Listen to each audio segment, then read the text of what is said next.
साथियों नमस्कार। मैं आपका राजकुमार भगत जोहार।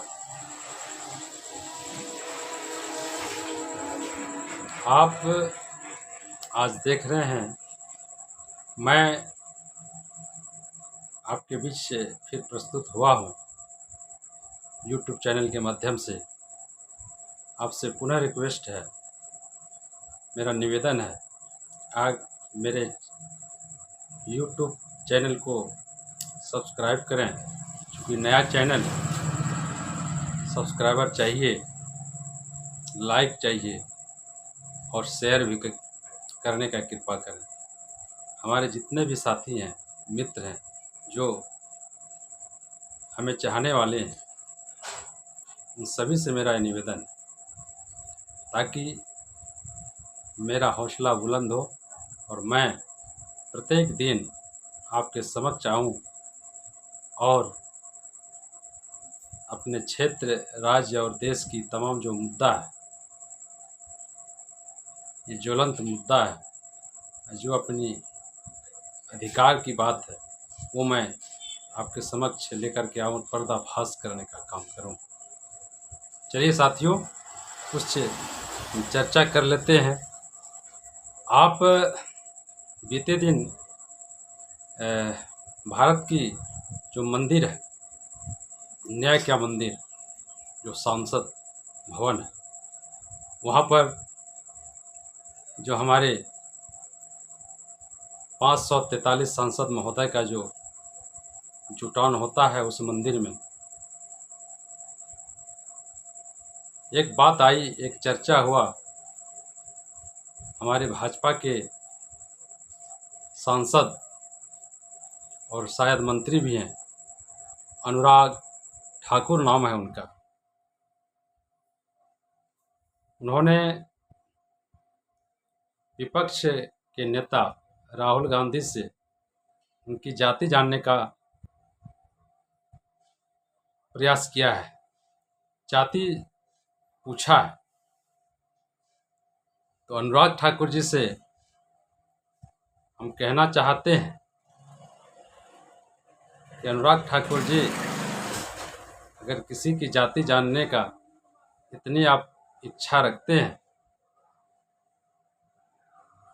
तो अपनी सरकार से बोल कर के जाति आधारित जनगणना क्यों नहीं करवा लेते हैं। पूरा देश के लोगों का डेटा आपके पास आ जाएगा और साथ ही ये भी पता चल जाएगा कि कौन सी जाति के लोग संसद में, पार्लियामेंट में 1953 के बाद से आज तक आते जा रहे हैं, अपना कुंडली मार के बैठे हुए हैं। वो कौन सी जाति है, कौन सी जाति के लोग प्रधानमंत्री बन रहे हैं, कौन सी जाति के लोग अध्यक्ष बन रहे हैं। ये भी पता चल जाएगा ना कि कौन सी जाति के लोग फुटपाथ पर अपनी दुकान लगा रहे हैं, ठेला लगा रहे हैं, सब्जी बेच रहे हैं, खुले आसमान के नीचे सो रहे हैं। पता तो चले, डेटा तो आ जाएगा कि सिर्फ राहुल गांधी की आपको जाति जाननी है या अपनी जाति आपको बतानी है। चोर चोर मौसेरा भाई का खेल खेलते हैं। हमारा जाति कौन जानेगा, इसका जवाबदेही कौन लेगा। संसद में जो आप जैसे बैठे लोग हैं, जो दायित्व विहीन लोग हैं, आप लोगों की जैसे, भाजपा की जैसे, उन भारतवासियों का क्या होगा, उन आम लोगों का क्या होगा जो भिक्षाटन कर रहे हैं, उनका क्या होगा। जो कवाड़ी बीन रहे, चुन रहे हैं, उनकी जाति कौन जाने। जाति जानने का शौक है ना, बोलिए ना सरकार को जाति जनगणना करवा लें। देश के लोग तो वर्षों से ये मांग कर रहे हैं। फिर पीछे क्यों भाग रहे हैं? गुमराह करने का काम करते हैं, नया स्क्रिप्ट लाने का काम करते हैं आप लोग। प्रोपेगेंडा, कब तक प्रोपेगेंडा की सरकार चलाइएगा? जब फनी पति पड़े दरार में तो दादुर बोले शीश। कब तक एक मेढक टर टर करेगा?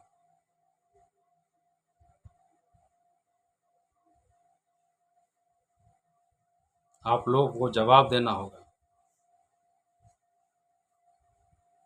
अधिकार की बात है, संविधान की बात है, सिर्फ गुमराह करते हैं आप लोग। कोई नीति, कोई सिद्धांत नहीं, सिर्फ एक वर्ग को फायदा पहुंचाने के लिए आप लोग ये षड्यंत्र रचते हैं। कभी स्मृति ईरानी की जाति जान लीजिए, कभी अपनी बता दीजिए। रामायण में तो कहा गया है,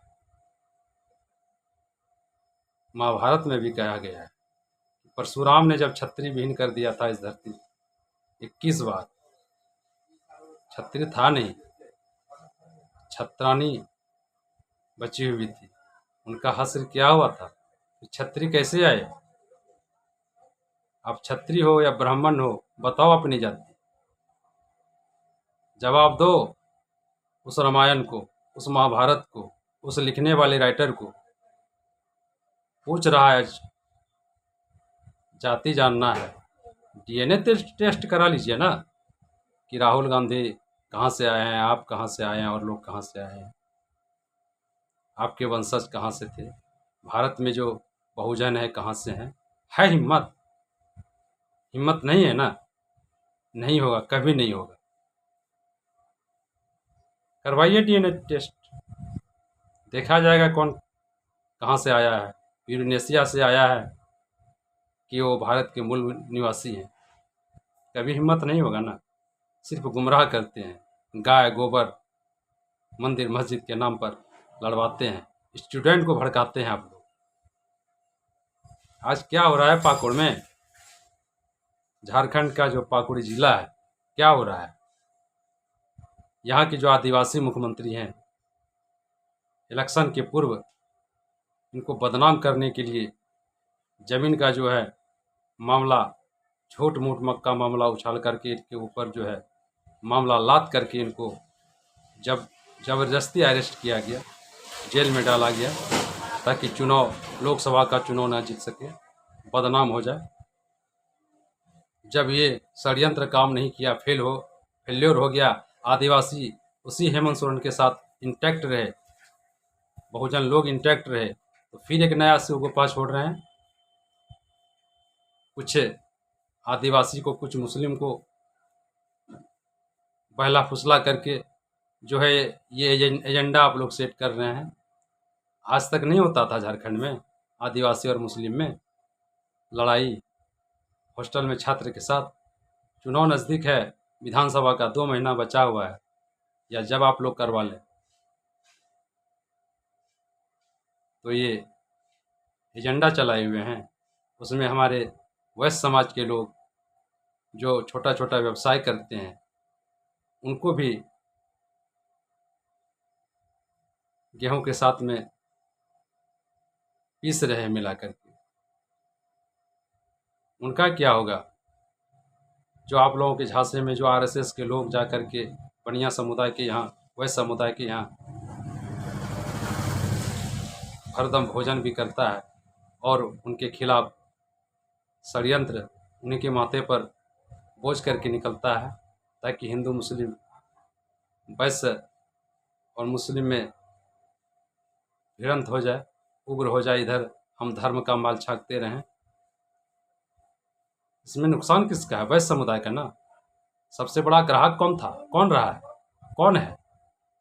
वैश्य समुदाय का। जहाँ जहाँ देखिए पाकुड़ में जितने भी वैश्य समुदाय हैं, छोटा छोटा जो दुकानदार हैं, व्यवसायी हैं, उसका ग्राहक कौन है? वही मुस्लिम समुदाय है ना। जहाँ जहाँ आप देख लीजिए ना, बनिया समुदाय जो बैठे बसे में छोटा छोटा जो वैसे ओबीसी में जो आते हैं, गांव में जाके देख लीजिए ना, गोड्डा जिला के गांव में देखिए, अनेक गांवों में जो भी गुप्ता हैं, भगत हैं, शाह हैं, साहू हैं, चौधरी हैं, देखिए वो बिजनेस कर रहे हैं, उनका ग्राहक कौन है? धर्म के नाम पे उनको आप गुमराह कर रहे हैं, उनके बिजनेस को आप छीन रहे हैं। नौकरी तो आप छीन ही ली, नौकरी में, सरकारी नौकरी में तो जगह भी नहीं दे रहे हैं, स्पेस दे ही नहीं रहे हैं।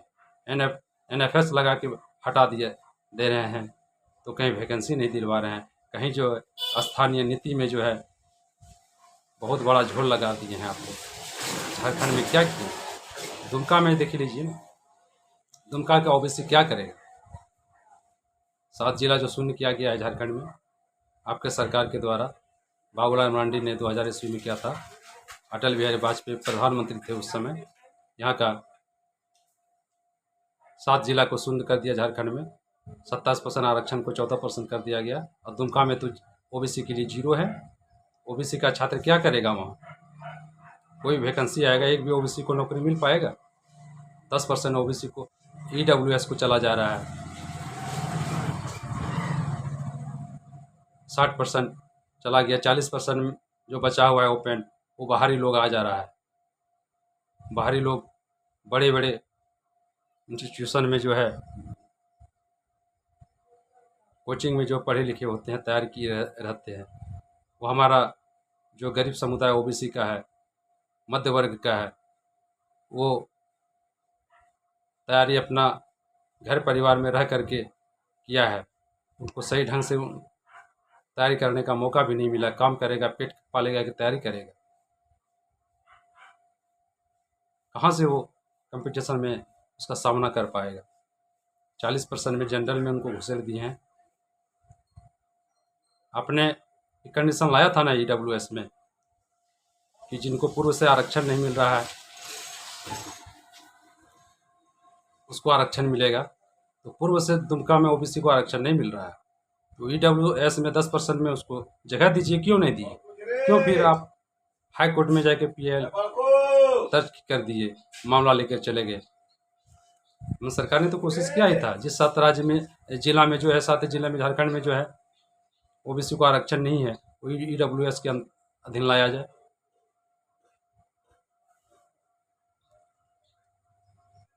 जो आपका नियमावली का था EWS का, लेकिन ओबीसी को जगह देना नहीं है। ओबीसी के लोग समझ नहीं रहे हैं, युवा समझ नहीं रहे हैं। जो समझ रहे हैं उनको डराया जा रहा है, धमकाया जा रहा है। आह्वान करता हूँ ओबीसी के लोगों से, युवाओं से, ऐसे नीच नेताओं से, नीच मानसिकता के, ओछी मानसिकता के पार्टी से आप दूर रहें। जो आपका भविष्य गर्त में ले गया है, जो आपको चैन से जीने नहीं देना चाहता है, जो आपको कंधे से कंधे मिला करके जीने नहीं देना चाहता है, यह चाहता है कि आप दिन रात पत्थर तोड़ें, दिन रात जो है होटल में काम करें, दिन रात सब्जी उगाएं, सब्जी बेचें, दिन रात जो है रोड पे बिल्डिंग में काम करें, बालू ढोवें, मिट्टी ढोवें, ईंट ढोवें, या किसी के गैरेज में नौकरी करें, बढ़ई का काम करें, या हलवाई का काम करें, या दुकान में जो है गर्मी में सड़ते रहें।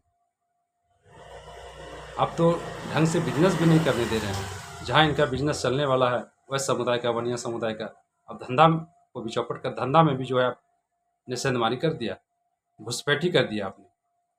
आपका धर्म कहता है कि ब्राह्मण समुदाय जो है, अगड़ी जाति जो है, वो काम नहीं करेगा, सेवा वो नहीं करता, वो विद्या दान करता है, विद्या देता है, पढ़ाता लिखाता है, धर्म का काम करता है, धर्म का प्रवचन करता है, पूजा पाठ करवाता है।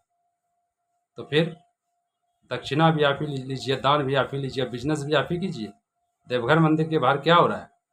बाबा धाम में जितने पेड़ा बेचने वाला, जितने होटल वाला, जो हलवाई समुदाय का काम था, वह समुदाय ओबीसी समुदाय का जो काम था, उस काम को क्यों छीन लिया आप लोगों ने?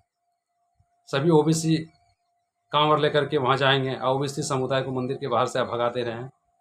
ना वो प्रसाद बेच सकता है, ना वो और कुछ कर सकता है, ना पेड़ा बेच सकता है, ना मिठाई बेच सकता है, अब भगा रहे हैं उनको। मंदिर में आप ही, हर जगह आप ही। एक तो अब 80% जो संपदा है इस देश का, प्रॉपर्टी है, ज़मीन है, उस पर तो आपने अधिकार जमा के रखा है। जो नौकरी है 1 ग्रेड का, B ग्रेड का, जो भी C ग्रेड, जहाँ तक आप चपरासी में भी आप ही लोग आप कब्जा कर रहे हैं, ओबीसी समुदाय क्या करेगा? सिर्फ ये आपका मवेशी पालेगा, आपका जो है हाँ में हाँ मिलाएगा। दोस्तों, सोचना होगा, ऐसे नेताओं से, ऐसे पार्टियों से सचेत रहना होगा। ये लोग धर्म के नाम पर आपको लड़ाएंगे, धर्म के नाम पे भड़काएंगे। झूठ मूठ का ये लोग जो है प्रवचन सुना करके जो है आपको भड़का रहे हैं, फंसा रहे हैं। आप देखिए, अगर धर्म में इनको आस्था रहता, धर्म की इनको चिंता रहती, इस पार्टी को, भाजपा जैसे पार्टी को, भाजपा जैसे नेताओं को, भाजपा जैसे मंत्री और प्रधानमंत्री को, आरएसएस जैसे लोगों का, तो केदारनाथ का 238 kg जो है सोना कहाँ चोरी हो? राम मंदिर जो अयोध्या में बना, उसके गर्भगृह में जो है बारिश होने से वो कैसे पानी टपक रहा है? रामलला का जो है असल मूर्ति कहाँ चला गया? इतना जो धन है, संपदा जो है बालाजी, तिरुपति बालाजी में, रामेश्वरम में, जो शिरडी साईं में जो धन संपदा जो है छुपाया गया, खजाना जो है, उसका क्यों मिसयूज हो रहा है? वो देश के काम में क्यों नहीं आ रहा है? कभी प्रधानमंत्री जी ने एक्शन लिया? माननीय मनमोहन सिंह जी, यूपीए सरकार ने जब एक्शन लिया था, तो इन्हीं लोगों ने जो है भड़काने का तो लोगों को काम किया था। झूठ मूठ का प्रोपगंडा परोस रहे हैं देश को। इन लोगों से सावधान रहिए। फिर मैं आपसे मुखातिब होते रहूँगा। आपका राजकुमार भगत, सोशल एक्टिविस्ट। आपसे मेरा निवेदन है, इसको अधिक से अधिक शेयर करें, सब्सक्राइब करें, लाइक करें, ताकि हमारा हौसला बुलंद रहे, बना रहे। जय हिंद, जय भीम, जय ओबीसी, जय जवान, जय किसान। नमस्कार।